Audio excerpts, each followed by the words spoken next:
Welcome to the Astronomers for Planet Earth webinar series, hosted by Dr. Travis Rector, Professor of Astrophysics at University of Alaska, Anchorage.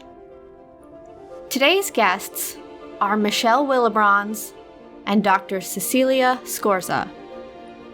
Michelle Willebrands is the coordinator of the International Astronomical Union's European Regional Office of Astronomy for Development at Leiden University in the Netherlands.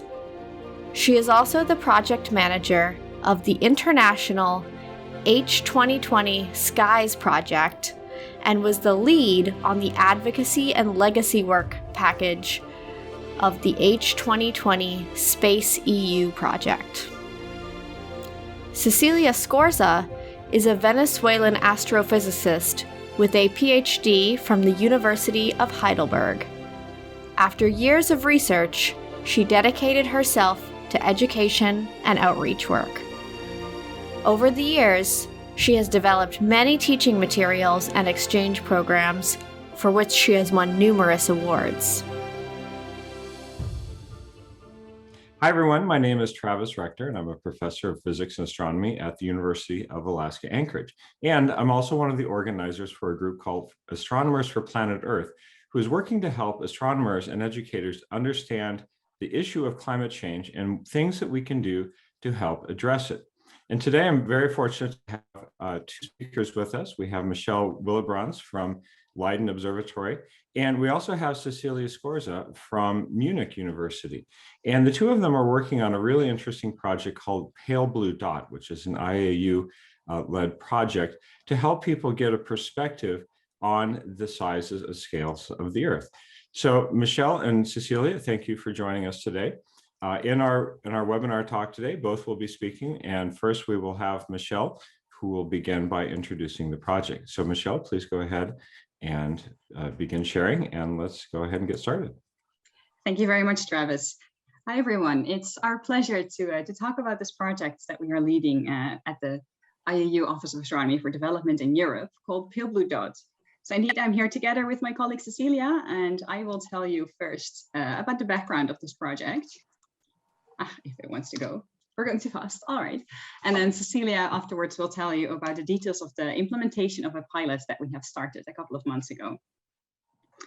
So as mentioned by Travis already, this is a project that is run under the International Astronomical Union. It's one of their flagship projects, and it's actually hosted sort of by the Office of Astronomy for Development in Cape Town. This OAD has a lot of regional offices across the world, and one of them is based in Europe. And this is the office that I coordinate, and Cecilia is working with us on this specific project called Pale Blue Dot. So this flagship actually falls under something that's called Science Diplomacy Through Astronomy, Celebrating Our Common Humanity. And one of the huge inspirations for this flagship was actually a project that has been presented in one of the previous Astronomers for Planet Earth webinars called Columba Hypatia. And this project was really all about how can you use astronomy and the astronomical perspective on Earth to reconcile conflicted communities, specifically in this case on the island of Cyprus. And this is where Pale Blue Dot also continues in the same spirit. How can we use astronomy education and astronomy outreach to inspire a sense of global citizenship and solidarity, but also at the same time to teach us how to address global challenges. And one of these global challenges, of course, one of the major ones of our times being climate change. So as most of you will be familiar, we have a couple of photos of which the middle one here is officially called Pale Blue Dot, but the other ones also give a huge sense of perspective of how astronomers see Earth from the outside, how you can see it from the universe. And this perspective on Earth, that's by astronauts has also been called the overview effect, is sort of a humbling experience where you realize that this is the place that we all live on and that we need to protect. And this has also been quoted famously by Carl Sagan in these words: "Look again at that dot, that's here, that's home. It underscores our responsibility to deal more kindly with one another and to preserve and cherish the pale blue dot, the only home we've ever known." And I think this quote really highlights the two parts that we really think are extremely important in Pale Blue Dot. One of them being peace building. We need to deal more kindly with one another and do that all across the world.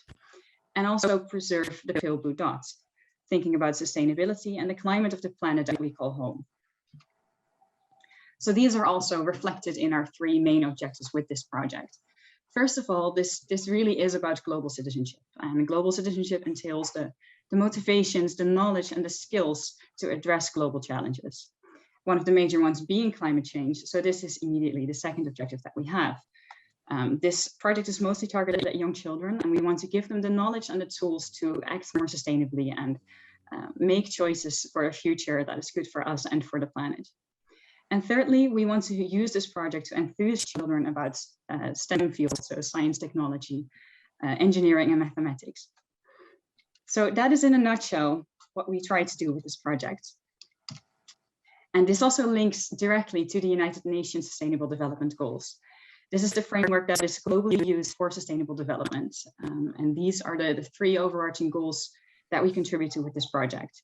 Both SDG 4 and 13 on education and climate action involve specific targets and indicators on education and on global citizenship education. And of course, in 16, peace building, strong justice institutions, we contribute to the overall goal of creating more peaceful societies. So on the background of this project, we have a theory of change that highlights how we will actually achieve the changes that we aim to make. So this is describes the challenge and the impacts that we want to have. So very briefly, what's written here on this slide, the challenge is that children, not everyone in the world, are being taught this global citizenship perspective. And specifically through astronomy, we feel is a very powerful way of doing this because it's also, it inspires and it creates awe. And this is something that makes it a very powerful tool to be talking about global citizenship, because you really draw in your audience from the start. But unfortunately, this is not happening yet. So this is what we're trying to address. And overall, the long-term, the real sort of super impact that we're trying to create here is to create these inclusive societies where people live sustainably, take care of our Earth and take care of climate, and also in solidarity, taking care of each other. Specifically in this project, what we would like to be able to measure, the impacts that we can have throughout a shorter time scale, are the children develop the emotional intelligence and awareness of these global issues, are capable of acting in a way to address them, and also to train teachers so that they are confident and able to deliver global citizenship education using a cosmic perspective and using the photos of Pale Blue Dot. And to be able to achieve this, of course, this goes into more detail in the actual documents, but there are 4 priorities that we need to have, 4 different things where we need to address on a wider scale to be able to achieve this impact in the center. So first of all, this of course needs to be embedded in national curricula, and we need to develop the partnerships to be able to do so. So that's both with governments, with ministries of education, but also with local organizations that know how to tailor this content to local opportunities and needs. And this is something that Cecilia will also tell a little bit more about, because of course, education is specific to the local context. So this is something that needs to be taken into account. Second of all, we need to create an evidence base and research into the effectiveness of this type of education. There have been multiple extremely inspiring projects using this cosmic perspective to address climate change, to address global citizenship, but we cannot say for sure how it works and what works most effectively. So creating this evidence base is one of the main priorities here, to also be able to do this sustainably and to improve on our practices in the future. And the third priority is also where Cecilia will tell you a lot more about in the second half of this talk. And this is where we need to engage with our communities, with teachers, with astronomers worldwide, and to develop material together with them to be implemented. And fourthly, as I already mentioned quickly, we also need to have all the teachers on board and prepare them to be able to implement this in their schools and really embed it into their systems. So I have this one slide very briefly about what the implementation will look like before Cecilia is taking over. So our target audience are young children, age 5 to 10. And this is because their value systems are forming at these ages. when they're very young, they start to think about how they see other people around them and how they see the world and what kind of choices they want to make in that. We also want to make this a research practice implementation, meaning that the research and the impact assessment is woven into the design of the project from the start, so that the two go hand in hand. And implementation takes into account how to measure the effects that we have on participants.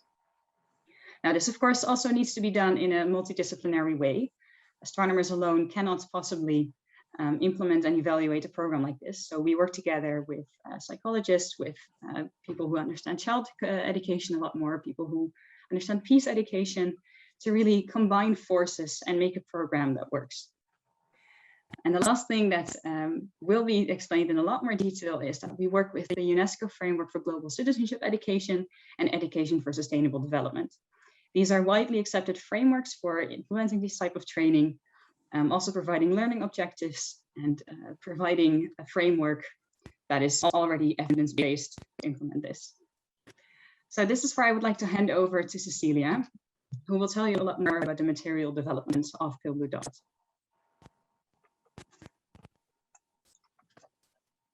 Thank you very much, Michelle, for the introduction. Now I will be going to explain the frame that we are using. These are the 3 learning dimensions of the UNESCO. This is very important because most schools are transmitting only the cognitive aspects. And for us, it's very important to include the cognitive aspects together with the social, emotional, and behavioral. And the cognitive aspects do not reduce only to facts and knowledge as we know it, but also to be aware of the global, regional, national, and local issues, and to discover interconnections and interdependencies between people, countries, and between other countries. And the social, emotional, they want to awake this sense of belonging to humanity as being part of the human family, sharing values and responsibility, and awakening the need to be solidary. And on the behavioral aspects, to act ethically and responsibly at local, national, and also global level for a more peaceful and sustainable world. So this is very ambitious, but I think that we can elementarize it to transmit these 3 dimensions in the program and approach in this way many children. We have thought about developing 4 modules for the Pale Blue Dot. The first one focuses on a wonderful planet as seen from space. The second one, the formation of the Earth and of life on it. This is a topic that children love, playing with dinosaurs and the early history of the Earth, and also astronomy is fascinating them. So you don't need to do any effort to motivate them to engage in activities. The third module is related to global warming, and the 4th to climate action and solidarity. And this is very important that to know that we will be introducing the Pale Blue Dot via storytelling. No facts being presented at the beginning, but also only a story about Uncle Carl, which is Carl Sagan, traveling around the world, carrying his telescope on a backpack and visiting children in many countries. And in doing so, he meets boys and girls. And in these countries, the children go and meet him, and they lose a marble, a blue marble, and they start to look for this marble many hours. And Uncle Carl comes and asks them, "What are you doing?" "Well, I'm looking for a blue marble." And he says, "Well, I just once lost a blue marble also." And we built a space probe, big as large as a car, and we explored all the planets. And when we were done, we tried to look home, and we didn't find home. So it took our time to find the Pale Blue Dot.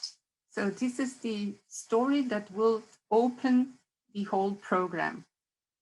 Very important will be that we open space at school for participatory activities and approaches to global education. This is in alignment with the global educational goals, and to allow for small group work, to make space for questions, to invite pupils to teach other pupils, enough room for discussions and debates, and to present children real-life examples near them of climate impact, visual resources, and on the lack of computers, we have a lot of playful models that show animations like flipbooks, and of course, experiments. So we have to be sure that we are using all these activities to deliver pale blue dot. On Model 1, the Earth as a wonderful planet, we will focus on these learning objectives. The cognitive aspect, imagining amazing huge distances and tiny sizes via scaled models. So we will use these models and rope them and represent the distances between the Earth and the Moon, and recreate the message from space. What did the astronauts thought about when they were on the Moon? And the fact that when they were looking at the Earth from the Moon, they were able to hide the whole Earth with the thumb. So if you unrope these models, children will be able to hide behind the thumbs the whole Earth. Social emotional aspect, to feel that we all belong to a human family sharing this small pale blue dot, and the behavioral aspects, the need to protect our small fragile planet and life on it. On Model 2, we will be focused, as I already said, on formation of the Earth and life on it. And the cognitive aspects will cover the understanding that the Earth was not always there, and the Moon either, and that it took billions of years for the Earth to become habitable, million years during the formation, then billions of years for complex life to form, and that we are part of this process, evolutionary process. The social emotional aspects will show us that we are part of nature, and we will discover natural cycles like the water cycle. Yeah? So it's this Earth is not receiving an exceed of water from space. No, there is a certain quantity and it cycles and it evaporates, it rains again. And what happens when the Earth becomes warmer and warmer? Well, you have more evaporated water and it will rain more in some parts of the Earth, in the other ones it will become dry.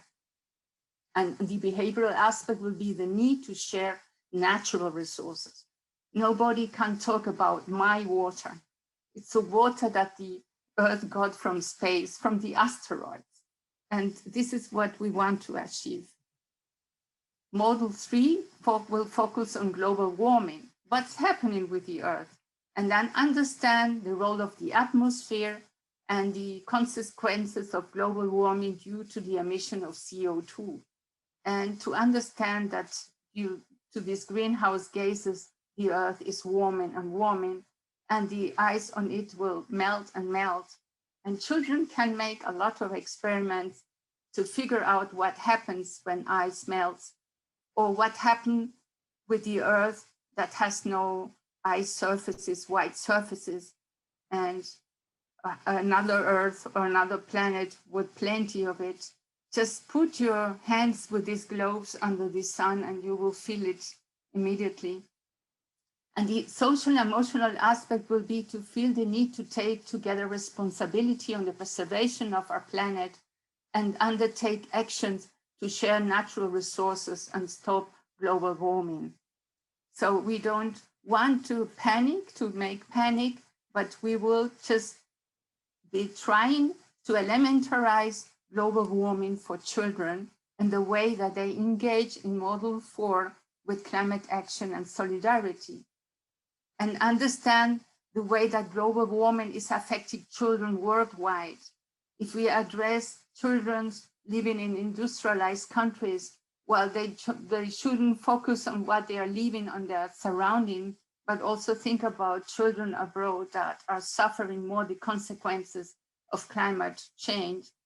On the social emotional aspect, feel the need to be solidary and to stop the emissions. And on the behavioral aspect, plan and take actions to help children elsewhere. And reduce your own energy, consume of goods, and recycle as much as possible, share natural resources. So these are the 4 models, and we think about a set of materials, the ones for teachers, comprehending a handbook, a storytelling blog, and a box, table box for the classroom. And this is meant to be that a classroom will use it and share it, and the children will work with this box in groups, small groups. And for the children, each of them will have an activity booklet and a backpack to take home the models and the stories that they have heard at school and share them with their parents, their siblings, and their neighbors, so that they become ambassadors of the Pale Blue Dot program. So finally, we think that global citizenship has a meaning to think global, to feel global and act global. And we had already a wonderful experience in many countries with children discovering the Earth and how special it is. So we are finishing now with our presentation. We want to thank you very, very much. And please contact us in case you want to become part of our team. Thank you very much. Wow, fantastic. Thank you so much, Michelle and Cecilia, for your talk today. I have lots of questions, and I'm looking forward to the Q&A session to ask you about them. So for those of you watching the video, I'll let you know that if you're watching this video before we've had the Q&A session, you can submit questions for Michelle and Cecilia in the comment section on YouTube, and we'll make sure that we answer these during the Q&A. If you're watching this after the Q&A session, then there will be a link where you can go to watch and see the discussion about this amazing project.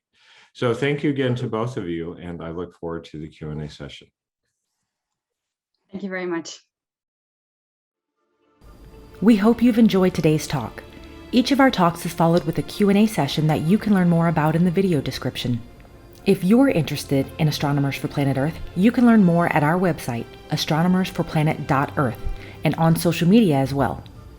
If you would like to be notified about future talks and events, please follow and join us.